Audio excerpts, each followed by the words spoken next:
সকাল সকাল রওনা দিয়েছিলাম উদয়পুর থেকে। এখন চলে এসেছি হলদিঘাটি। তো উদয়পুর থেকে এই হলদিঘাটির ডিস্টেন্স হচ্ছে 42 কিলোমিটার, আর সময় লাগলো হচ্ছে 1 ঘন্টা। কাছে পিঠের মধ্যেই এখানে 2-4টে জায়গা রয়েছে দেখার মতন, তো আমরাও চেষ্টা করব সবগুলোই দেখার। তো প্রথমেই সেই কারণে চলে এসেছিলাম মহারানা প্রতাপ মিউজিয়ামে। তো সেটা তো আগের ভিডিওতেই দেখিয়ে দিয়েছি, ভীষণই ভালো লেগেছে জায়গাটা আমাদের। এই ইতিহাস বিখ্যাত হলদিঘাটিতে যে জায়গাগুলো রয়েছে দেখার মতন সেগুলোর নামটা একবার বলে দিই। রানা প্রতাপ স্মারক, চেতক সমাধি, হলদিঘাটি নালা, হলদিঘাটি ব্যাটেলফিল্ড, রক্ততালাই, এই কটাই আর কি, সাথে এই মিউজিয়ামটাও রয়েছে। যারা এই ভিডিওটা এই মুহূর্তে দেখছো আমি তাদের সকলকে রিকোয়েস্ট করব সময় বের করে এই জায়গায় কোনো এক সময় ঠিক ঘুরতে চলে এসো, ভীষণ ভালো লাগবে।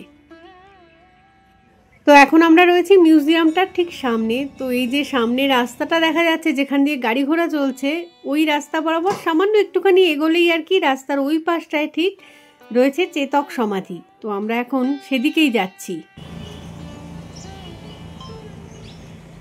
এই যে এখানটায় চেতক সমাধি লেখাই রয়েছে, তো ভিতরটাতে ঢুকবো এখন। আমরা একটু আগেই রানা প্রতাপ মিউজিয়ামে দেখছিলাম যে হলদিঘাটির যুদ্ধের সময় চেতক ঘোড়াকে চড়িয়ে দেওয়া হয়েছিল মানসিংয়ের হাতির উপরে। এবার সেই হাতির সুরের মধ্যে ছিল একটা তলোয়ার মতন, তো তার আঘাতেই চেতক ঘোড়ার পাটা একটু কেটে যায় এবং সেখান থেকেই শুরু হয় রক্তক্ষরণ। পরে ইনফেকশন হয়ে চেতক ঘোড়ার মৃত্যু হয়। তবে আহত অবস্থাতেও চেতক কিন্তু রানা প্রতাপকে সুবিধাজনক অবস্থায় পৌঁছে দিয়ে তবে এই জায়গায় এসে দেহত্যাগ করে। তো সেই কারণেই সমাধিটাও এখানেই তৈরি হয়েছে। এটা হচ্ছে মহারানা প্রতাপের প্রিয় ঘোড়া আর কি, চেতকের সমাধি। এতক্ষণ তো আমরা হিস্ট্রিগুলো ওখানে দেখছিলাম, মিউজিয়ামটার ভিতরে যে শোগুলো চলছিল তার মধ্যে দেখছিলাম কত বড় যে অবদান আছে। যে কোনো মানে কি বলবো, মানুষও এত প্রভুভক্ত হয় না বা কিছু। ये वो वीर घोड़ा चेतक का समाधि, तो जरूर एक बार नमन करना। इसलिए मैं कहता हूँ जानवर इंसान से अच्छा होता है, इंसान गद्दारी कर सकते हैं, जानवर नहीं। সত্যি মানুষে গদ্দারি করে দেয় কিন্তু পশু পাখিরা কখনো করবে না। তো পাশটাতেই একটা মন্দিরও রয়েছে, তো সেদিকেই এখন এগোচ্ছি। ছোট্ট সুন্দর একদম একটা শিব ঠাকুরের মন্দির।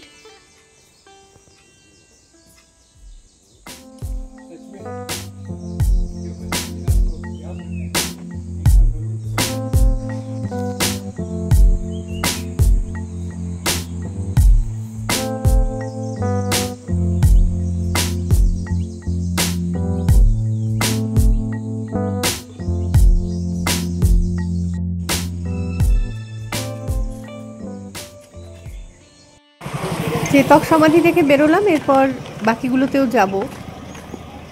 এই দিকটায় কি রে, ডান দিকটা একটা গেট রয়েছে, কি লেখা আছে ওটা? লেখা কিছু দেখাচ্ছে না।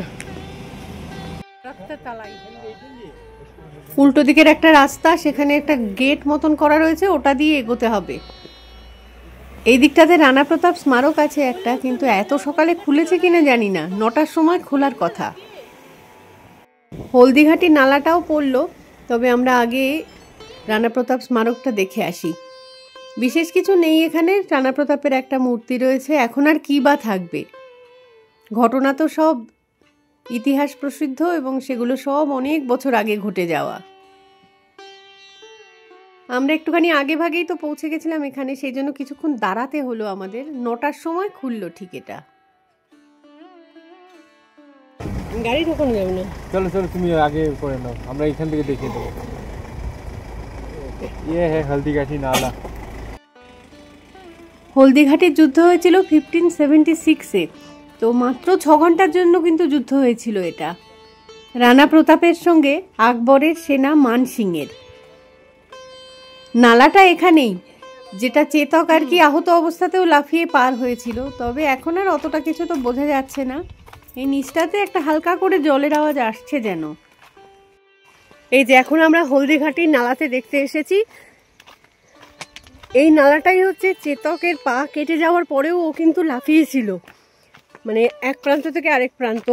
কত বড় ঘোড়া হলে এতটা ডিস্টেন্স আর কি সে লাফাতে পারে। এখন আর কিছু অবশিষ্ট নেই এখন। হ্যাঁ, এখন এতটা কিছু বোঝা যাচ্ছে না, তবে হ্যাঁ জাস্ট ক্রস করার পরেও কিছুটা চলেছে, কিন্তু চলার পরে তারপরে ওর সমাধিটা বানিয়েছে ওই পার্টটা, ওটা তো আগেই দেখে এলাম। তো এখান দিয়ে আরও এগোতে পারি, কিন্তু আর কিছু যাওয়ার মতো নেই। এই যে পাথরের স্ট্রাকচারগুলো আরও অনেকটা উঁচু টুচু ছিল, এখন সবই ধ্বংসপ্রাপ্ত, এরকম অবস্থা আর কি।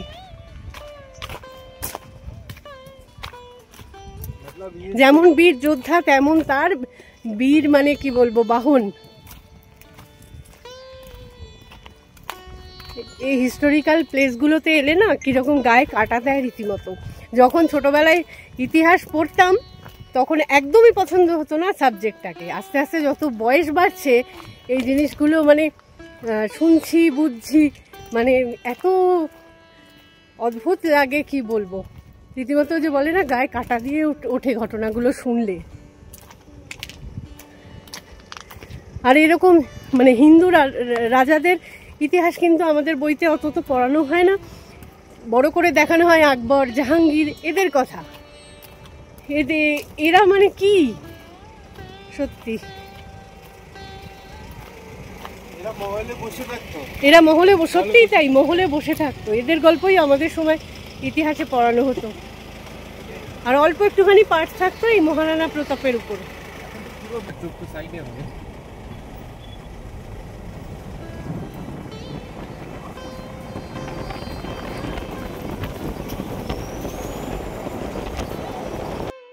তো যাই হোক, এখানটা একটা ছোট্ট চায়ের দোকান আছে, এক কাপ করে চা খাওয়া যাক। चाय 3 दो मैडम।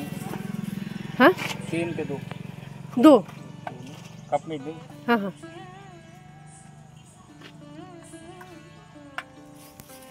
এটাই হচ্ছে আর কি নিজেদের গাড়ি নিয়ে আসার সুবিধা। জায়গাগুলো যতক্ষণ খুশি মানে টাইম কাটানো যায়, যে জায়গাটা বেশি ভালো লাগে সেই জায়গায় বেশিক্ষণ থাকো, এগুলোই সুবিধা আর কি।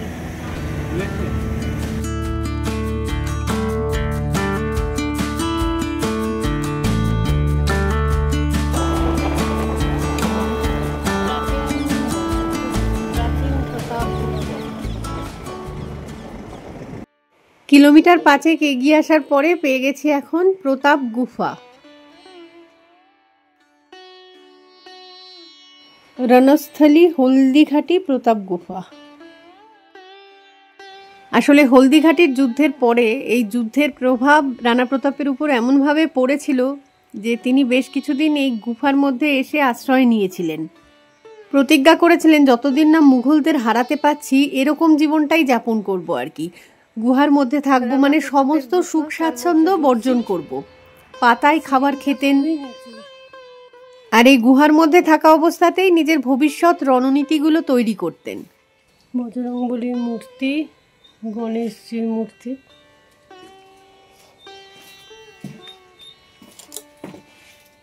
चमकादड़ वगैरह हो सकता है। ভিতরটা খুবই অন্ধকার, সিলিংটাও নিচু, আর বাদুড়ের উৎপাত আছে ভিতরে, স্মেলটা ওরকমই আসছে। বেশি আর ভিতরটাতে এখানে ঢুকছি না, তবে এই গুহাটা নাকি চিতোরগড় ফোর্ট অবধি কন্টিনিউ হয়েছে। এই যে রানা প্রতাপের গুফার মধ্যে এখানে ভিতর দিকটায় চামচিকি রয়েছে, তো ওদিকটায় আর খুব একটা গেলাম না। এরকম একটা বেড টাইপের করে দেওয়া রয়েছে, এখানে একটা মন্দির রয়েছে ছোট, আপাতত এইগুলোই রয়েছে। তো এই পেছন দিকটায় বজরংবলী আর গণেশজির মূর্তি। দেখি সিলিংটা ভীষণই নিচু,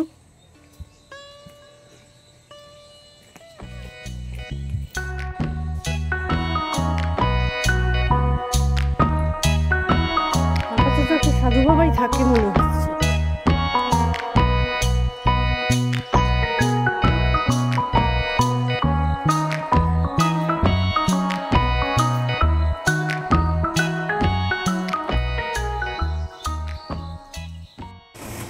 তো রানা প্রতাপের গুফা দেখার পরে আবার গাড়িতে বসে আমরা রওনা দেবো, আর যাব হচ্ছে এখন অন্য আরেকটা জায়গায়, সেটার নাম রক্ততালাই। এই রক্ততালাই বা রক্ততালাই আর কি, এই জায়গাটাতেই হলদিঘাটের যুদ্ধটা হয়েছিল। এই জায়গা ভেসে গেছিল লাল রক্তে, তার মধ্যে তখন ছিল আবার বর্ষাকাল। এরপরে আরেকটা জায়গায় গেলাম, জায়গাটাকে দেখে একটা বাগান টাইপের মনে হবে এখন। এটার নাম হচ্ছে বাদশাহী বাগ। আসলে কিন্তু এই জায়গাতেই ঘাঁটি গেড়েছিল মুঘল সেনারা, যারা সংখ্যায় ছিল 50,000 আর রানা প্রতাপের সৈন্য সংখ্যা মাত্র 10,000।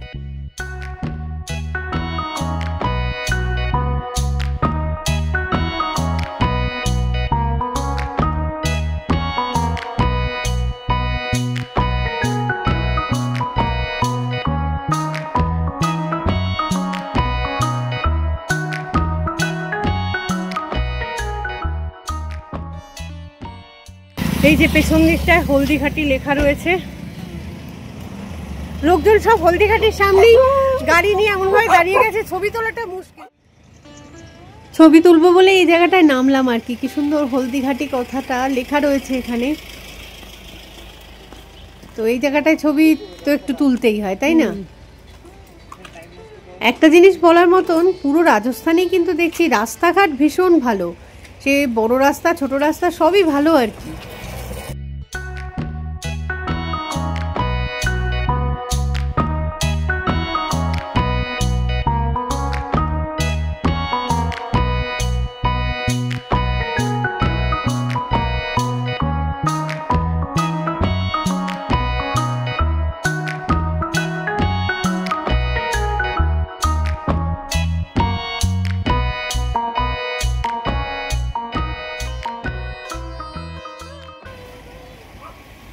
ফাইনালি চলে এসেছি হলদিঘাটি পাশে। তো এখানকার মাটিটার রংটাই হচ্ছে একটু হলুদ, তো সেই কারণেই জায়গার নাম হয়ে গেছে হলদিঘাটি। ক্যামেরাটা একবার ঘুরিয়ে জায়গাটা পুরো দেখাই। তো ওই যে আমাদের গাড়িটা দাঁড়িয়ে রয়েছে। রাজস্থান ঘুরতে এসে উদয়পুর থেকে যোধপুর যাওয়ার সময় ট্যুরিস্টরা এই জায়গাটা ভিজিট করে। 1576-এই এই হলদিঘাটিতে যুদ্ধ হয়েছিল মহারানা প্রতাপের সাথে আকবরের সেনা দলের। মুঘলদের সেনা ছিল 50,000 আর রানা প্রতাপের সেনা ছিল সেখানে মাত্র 10,000। দাঁড়াও একটু এই মাটিটা ছুঁয়ে দেখি। এই যে এই জায়গাটায় মাটি,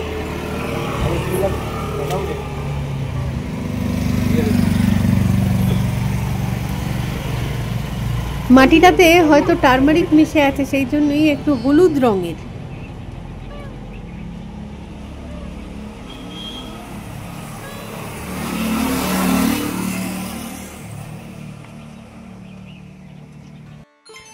এই যে আমরা রয়েছি হলদিঘাটিতে, এই যে মাটিগুলো টাচ করলাম না, মাটিগুলোর মধ্যে একটা হলুদ টাইপের কালার রয়েছে আর কি। সেই থেকেই এই জায়গার নাম কিন্তু হলদিঘাটি হয়েছে। তো জায়গাটা একটা পাশের মতন আর কি, ওইদিকে একটা পাহাড় এদিকে একটা পাহাড়, মাঝখান দিয়ে গাড়িটা যাচ্ছিল। তো লেখা রয়েছে বড় বড় করে হলদিঘাটি। চিনতে কোনো অসুবিধা হবে না, কিন্তু পরপর স্পটগুলো আসতে থাকছে। রাস্তা দিয়ে এগোতে এগোতে যে কটা জায়গা এখানে দেখার মতন সাইট সিন পয়েন্টগুলো, সেগুলো সবই পরপর আসতে থাকছে। তো যেখানে যেখানে ওদের সাইনবোর্ড দেওয়া রয়েছে ওই জায়গাগুলোই কেউ যদি ঘুরতে আসো কখনোই সাইনবোর্ডগুলো জাস্ট ফলো করতে করতে এগোবে, সব কটা জায়গা দেখা হয়ে যাবে। 1576-এর হলদিঘাটির যুদ্ধে মহারানা প্রতাপ অ্যাকচুয়ালি আকবরের সেনাদের উপর গরিলা অ্যাটাক চালিয়েছিলেন। অল্প সেনা সংখ্যা নিয়েও বুদ্ধির জোরে যে কোনো যুদ্ধ জয় করা যায়, এটা তার থেকেই শিখতে হয়। হলদিঘাটির যুদ্ধে আকবরের সেনা সংখ্যা ছিল প্রায় 50,000, সেখানে মহারানা প্রতাপের সৈন্য সংখ্যা ছিল মাত্র 10,000।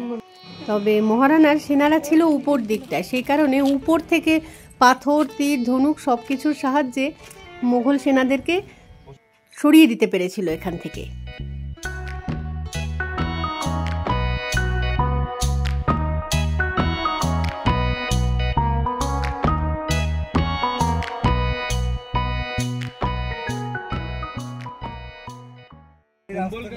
মেন রোড দিয়ে এতক্ষণ আসছিলাম, রাস্তাটা এবার বাঁ দিকে ঘুরে গেল।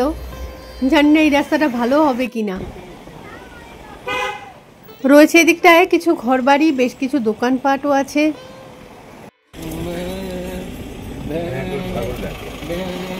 ভেড়া ছাগল সব নিয়ে বেরিয়ে পড়েছে। জার্নির ক্লান্তি কাটাতে মাঝে মাঝে এরকম জায়গাও আসা দরকার, যে জায়গা দেখলেই মনে হয় যে নামবো এবার গাড়ি থেকে। কি সুন্দর দেখো, মাঝখান দিয়ে রাস্তা যাচ্ছে আর দুদিকে রয়েছে জল।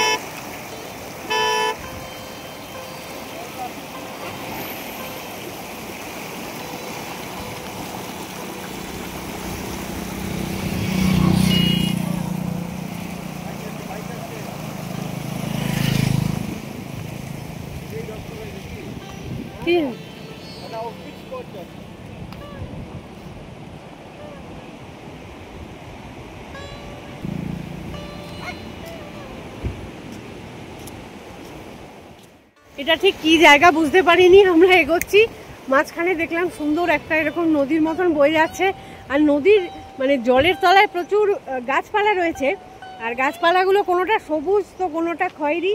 স্টাইলটা দেখে পুরো মনে হচ্ছে কি যেন কোরাল রয়েছে জলের তলায়। জল একদম স্বচ্ছ পরিষ্কার, এদিকটা এরকম, আর এই দিকটায় বেশ ঢেউ ঢেউ উঠছে আর কি। জায়গার নাম এখনো বুঝতে পারিনি, বুঝতে পারলে বলে দেবো ঠিক।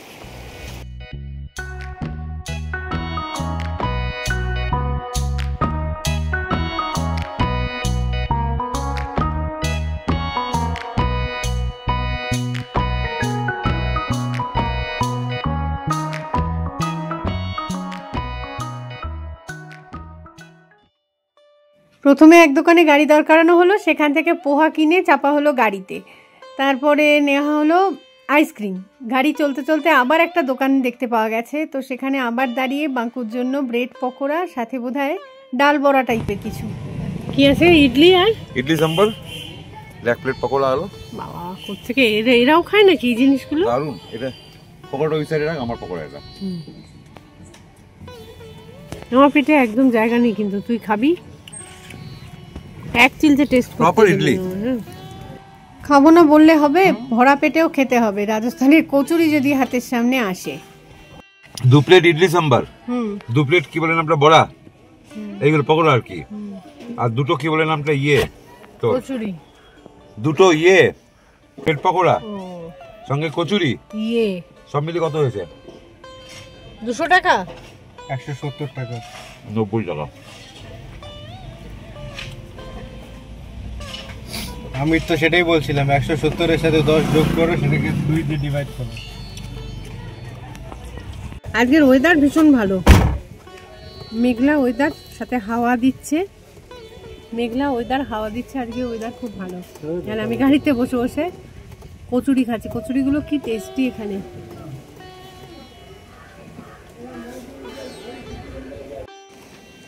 সত্যি বলছি একদম, যে মাঝে মাঝে এই রাজস্থান ঘুরতে ঘুরতে না আমি কনফিউজড হয়ে যাচ্ছি যে আদৌ কি রাজস্থানে এসেছি না মেঘালয়তেই বসে আছি। এরকম সুন্দর পাহাড়, এরকম নদী, ঝর্ণা, এত কিছু রাজস্থানে রয়েছে, এটা মানে আমার আইডিয়ার পুরো বাইরে ছিল। কি যে অসাধারণ লাগছে জায়গাগুলো দেখতে, কি বলবো। স্টিল পিকচার নিলে পুরো মনে হবে একটা পর্দা টাঙানো রয়েছে। কি সুন্দর, অপূর্ব দেখো।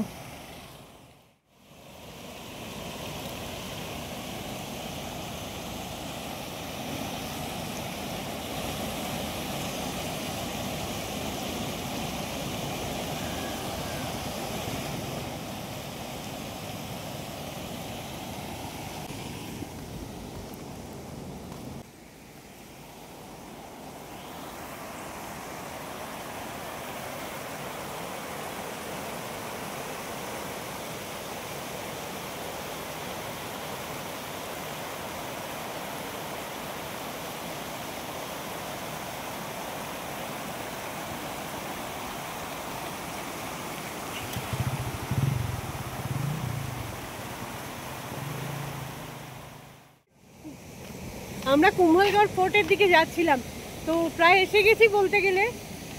কিছুটা আগে দেখলাম রাস্তার পাশে এরকম সুন্দর একটা ভিউ দেখতে পাওয়া যাচ্ছে, তো গাড়ি থেকে সেই জন্য নামলাম। এতক্ষণ আমরা কিন্তু দাঁড়ালাম ওই জায়গাটায় চা জলখাবার একটুখানি খাওয়ার জন্য, তারপরে আবার এসে 2 কদম এগিয়ে এখানে দাঁড়ালাম, কারণ এই ভিউটা মিস করা যায় না। একটা নদী আসছে, এখান থেকে সুন্দরভাবে জলটা দেখা যাচ্ছে, ছোট একটা ওয়াটারফলস আর কি। তখন একটুখানি খারাপ রাস্তা পাওয়া গেছে, বেশিরভাগটাই ভালো রাস্তা, অনেকক্ষণ কাঁদে আর কি এরকম পেলাম একটা বাজে রাস্তা।